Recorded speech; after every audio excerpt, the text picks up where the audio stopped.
5 घंटे में डेली पढ़ता था और उसी से मेरा चयन हुआ है। लोगों ने एक अपने दोस्त के साथ भूत का प्रैंक किया था रूम में, तो काफ़ी अच्छा रहा और आज तक उसे यही पता है कि वो सच में पहले फैकल्टी जीता फर्स्ट प्राइज़ पे और फिर उसके बाद मैंने अपने फैकल्टी को रिप्रेजेंट किया स्पंदन में। नमस्कार दोस्तों, आपका बहुत बहुत स्वागत करते हैं हमारे चैनल BHU वाले में।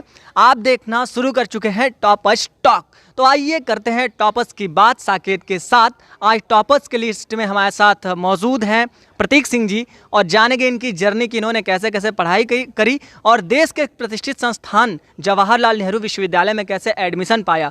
इस सारी जर्नी को हम लोग एंजॉय करेंगे और बातें करेंगे कि कैसा संघर्ष रहा, क्या क्या चैलेंजेस रहे, क्या क्या अप्स एंड डाउन रहे इनके ज़िंदगी में। तो बहुत आनंदित होकर मैं इंटरव्यू करूंगा एकदम फॉर्मल तरीके से और बातचीत करेंगे। तो बहुत बहुत स्वागत है प्रतीक जी आपका हमारे शो में। पहले तो आप सभी लोगों को बहुत ज़्यादा धन्यवाद, आप लोग हमको आने का मौका प्रदान किए। तो सबसे पहले तो आप ये बताइए हमें कि कैसा फील हो रहा है, आपने इतने प्रतिष्ठित संस्थान में एडमिशन पाया। तो जी, जाहिर सी बात है कि बहुत खुशी मिल रही है और आत्मसंतुष्टि मिल रही है क्योंकि बहुत लोगों का सहयोग रहा है, हमारे मित्रों, हमारे परिवार का, सब इस जर्नी में। तो इसलिए हमको बहुत अच्छा लग रहा है कि मेरा सिलेक्शन हुआ। हम आपके जर्नी को जानना चाहेंगे, जैसे कि आप कहाँ के रहने वाले हैं, आपने कहाँ से अपनी शिक्षा कंप्लीट की और आज यहाँ पे हैं, ये सारी चीज़ें, इस जर्नी को आप ज़रा बताएं। जी देखिए, सबसे पहले तो मैं जौनपुर ज़िले के चंदवक बाज़ार से आता हूँ। तो प्रतीक जी, हम आपसे जानना चाहेंगे कि आपकी जो पूर्व शिक्षा है वो कहाँ से हुई है। जी, ये मेरे ही शहर जौनपुर से एक राष्ट्रीय विद्या मंदिर इंटर कॉलेज है, वहीं से मैंने अपने 12वीं तक की शिक्षा प्राप्त की है। जी, और आगे की शिक्षा? आगे की शिक्षा मैं जो कि बनारस हिंदू यूनिवर्सिटी बनारस से, यहीं से मैंने उत्तीर्ण किया है अभी फर्स्ट डिवीज़न। और उसके बाद मैंने PGQ42 में अपना एंट्रेंस दिया था, जिसमें अभी मेरा JNU में सिलेक्शन हुआ है। अच्छा, मैं ये जानना चाहूँगा आपसे कि आपकी स्ट्रेटजी क्या रही, आपके मतलब आपने किस तरह से तैयारी शुरू करी, किन किन का योगदान रहा इस तैयारी में? जी, सबसे पहले योगदान की बात रही तो किसी भी लड़के या किसी भी इंसान के सक्सेस के पीछे उसके परिवार का सबसे पहले हाथ होता है और मित्रों का, क्योंकि मेरे कुछ मित्र हैं काफ़ी अच्छे, उन्होंने बहुत सपोर्ट किया, बहुत मोटिवेट किया, जिससे मैंने यहीं के बनारस हिंदू यूनिवर्सिटी के साइबर लाइब्रेरी में रात भर मैं रहता था। लेकिन जाहिर सी बात है, आप जान सकते हैं कि कितनी पढ़ाई होती है। 4-5 घंटे में डेली पढ़ता था और उसी से मेरा चयन हुआ है। अच्छा, यानी साइबर लाइब्रेरी, आपके मित्र, आपका परिवार, गुरुजनों का आशीर्वाद से आपने JNU की सफलता हासिल की।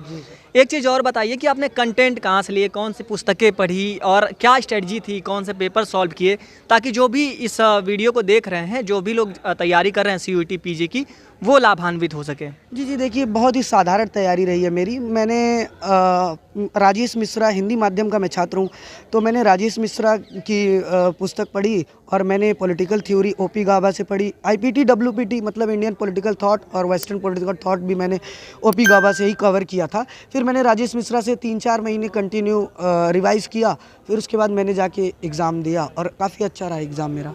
अच्छा, एक बात और है, जैसे कि इस रील्स की दुनिया में ये जो डिस्ट्रैक्शंस हैं, PUBG वाला ज़माना है, इन चीज़ों से कैसे आपने मैनेज किया? जैसे हम डिस्ट्रैक्ट हो जाते हैं, जैसे रील्स, किसी को रील्स की एडिक्ट लग जाती है, कोई PUBG का प्लेयर होता है, तो उन चीज़ों से आपने कैसे हैंडल किया? ये भी एक बहुत कॉमन प्रॉब्लम है। देखिए, हम लोग का बचपना इस PUBG और रील्स में नहीं रहा है, तो हम लोग को ज़्यादा उधर जाने का ज़रूरत नहीं है। ऐसा नहीं है कि यूज़ नहीं करते, रील्स देखते हैं, लेकिन अपने जब आप एक लक्ष्य निर्धारित करते हैं कि हमको इस लक्ष्य को पाना है, तो आपको पता होता है कि आपको कितना टाइम किस चीज़ के लिए देना होता है।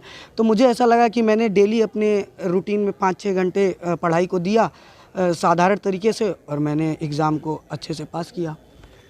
जी, बहुत बढ़िया बात है। तो आप ये बताइए कि आपका जो BHU का सफ़र था, कुछ ऐसा इंटरेस्टिंग जो हमारे दर्शकों के साथ आप शेयर करना चाहें, जो BHU में आपको इंटरेस्टिंग लगा हो, जो बहुत मज़ा आया हो? देखिए, BHU के छात्र का 3 साल पूरा इंटरेस्टिंग होता है।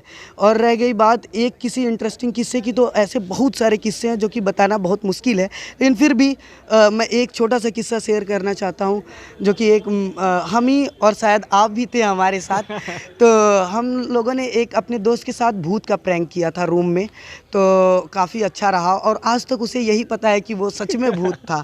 तो वो तो आप भी जानते हैं, भली बात ही।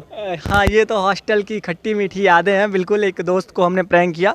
आप जब एडमिशन पा लेते हैं एक अच्छे संस्थान में, एक अच्छी यूनिवर्सिटीज़ में, तो पढ़ाई के साथ साथ आपको बहुत सारी चीज़ों में आप महारत हासिल कर लेते हैं। जैसे अगर कोई बच्चा घर से ना निकला हो, अगर उसे हॉस्टल अलॉट हो जाए, तो यकीन मानिए वो दुनिया को, जैसे एक दुनिया के भीड़ में चलने के काबिल हो जाता है, दुनिया के साथ हर मुश्किल का सामना करने लायक हो जाता है, वो हॉस्टल के दोस्त और वगैरह।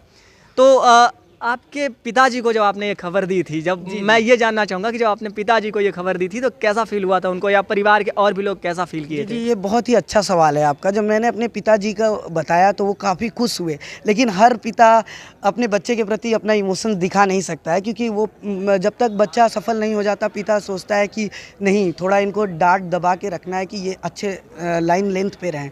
तो जैसा हर एक पिता होता है, वैसे ही जब उनको रिजल्ट पता चला तो काफ़ी खुश हुए। उन्होंने साष्टांग दंडवत किया भगवान की तरफ। मैंने देखा, अपने मन में काफ़ी खुशी हुई हमको कि एक मतलब आप कह सकते हैं मेरे लिए, मैंने अपने गांव, अपने क्षेत्र से मैं पहला ऐसा छात्र बहुत हूँ। बहुत शुभकामनाएं आपको, आपने इतने बड़े मुकाम को हासिल किया और आप उन सारे बच्चों के लिए प्रेरणा स्रोत हैं, जो भी आपके इलाके के बच्चे हैं उनके लिए आप प्रेरणा स्रोत हैं कि प्रतीक भैया या प्रतीक अगर ये कर सकते हैं तो हम क्यों नहीं। तो बहुत अच्छा लगा ये सब जान के। लास्ट में मैं आपसे बस इतना मतलब अगर हमारे आप चैनल के माध्यम से अपने जूनियर्स को, जो लोग CUET की तैयारी करेंगे, उनको जो भी संदेश देना चाहिए वो आप दे दीजिए, जो भी देना चाहें। देखिए, मैं अपने जूनियर से, अपने छोटे भाइयों को बस यही संदेश देना चाहता हूँ कि आप जिस प्रकार से तैयारी कर रहे हैं, लगातार निरंतरता अपनी मत भूलिए। डेली अगर आपकी रूटीन है, आपका रूटीन है कि 4 घंटा 5 घंटा पढ़ रहे हैं, या आप 8 घंटा भी पढ़ रहे हैं, तो आप मन से पढ़िए और लास्ट के 3 महीनों को आप छोड़ के रखिए कि रिवाइज़ करना है हमको, क्योंकि रिवाइज़ करना बहुत ज़रूरी होता है। क्योंकि पढ़ने को तो आप बहुत सारी चीज़ें और बहुत सारा कंटेंट पढ़ लेते हैं, लेकिन उसको याद रख के और एग्ज़ाम में फिर उससे क्वेश्चन आना और उसको अटेम्प्ट करके सही कर पाना, वो एक बड़ा चैलेंज होता है। तो आप रिवाइज़ करने पे ज़्यादा ध्यान या ज़्यादा फोकस करें तो अच्छा रहे। ये बहुत अच्छी बात आपने कही कि पूरा बहुत सारा चीज़ें पढ़ा हुआ है पढ़ने के लिए, उसमें से जो कंटेंट आपके काम का है सही मार्गदर्शन के साथ पढ़ें। मैं आपको बता दूं कि BHU वाले भी एक ऐसा प्लेटफॉर्म है जो UG और PG की तैयारी करवाता है। BHU वाले द हिस्ट्री वॉरियर्स UG के लिए और द हिस्टोरिका PG के लिए। तो यहाँ भी आपको कंटेंट सीक्वेंस में मिल जाते हैं। चाहे आप कहीं से भी तैयारी कर रहे हैं, आप ये जानना बहुत ज़रूरी है कि क्या पढ़ना है, क्या नहीं पढ़ना है। चलिए अब चीज़ों से हट के थोड़ा सवाल करते हैं आपसे। जैसा कि सूत्रों से हमें पता चला है कि आप कल्चरल एक्टिविटीज़ में BHU में काफ़ी ज़्यादा इन्वॉल्व रहे हैं। जैसे कि एक फैकल्टी ऑफ सोशल साइंस का प्रोग्राम होता है अभिकल्पन, उसके आप विनर रहे हैं, फैकल्टी को यूनिवर्सिटी में प्रेजेंट किए हैं। उस सफ़र के बारे में ज़रा हमारे दर्शकों को आप बताइए। देखिए, काफ़ी अच्छा वो सफ़र रहा था। जब शुरू में जब आप स्कूल से आके एक बड़ी यूनिवर्सिटी में पढ़ते हैं और आपको अपनी फैकल्टी रिप्रेजेंट करने का मौका प्राप्त होता है, तो काफ़ी अच्छा लगता है। तो वैसे ही मैंने भी कोरियोग्राफी डांस में और फोक डांस में अपने फैकल्टी को रिप्रेजेंट किया। पहले फैकल्टी जीता फर्स्ट प्राइज़ पे, और फिर उसके बाद मैंने अपने फैकल्टी को रिप्रेजेंट किया स्पंदन में। तो काफ़ी अच्छा लगा। हालांकि मैं वहाँ जीत नहीं पाया, लेकिन हमारे अभिनव शर्मा सर ने हमारा हौसला अफजाई किया और बोला कि फिर हम लड़ेंगे। उसके बाद कोविड आ गया, तो उसके बाद हो नहीं पाया, वो चीज़ें अलग हैं।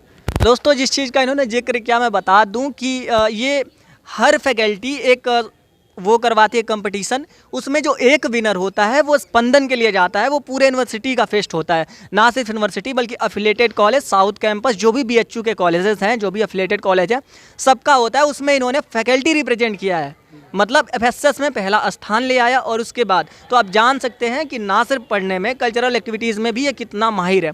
आप लोगों के लिए खुशखबरी ये है कि जो हमारे वीडियो को देख रहे हैं, अगर आप BHU में आ रहे हैं तो आपको भी मौका है ये सारी चीज़ें करने के लिए। बाकी हमारे चैनल के साथ बातचीत करने के लिए बेहद शुक्रिया, बहुत आभार आपका। जी, बहुत अच्छा लगा। द BHU वाले ने हमें यहाँ आने का मौका प्रदान किया, और काफ़ी अच्छा चैनल है, आप लोग अच्छी चीज़ें दिखाते हैं, तो काफ़ी अच्छा लगा।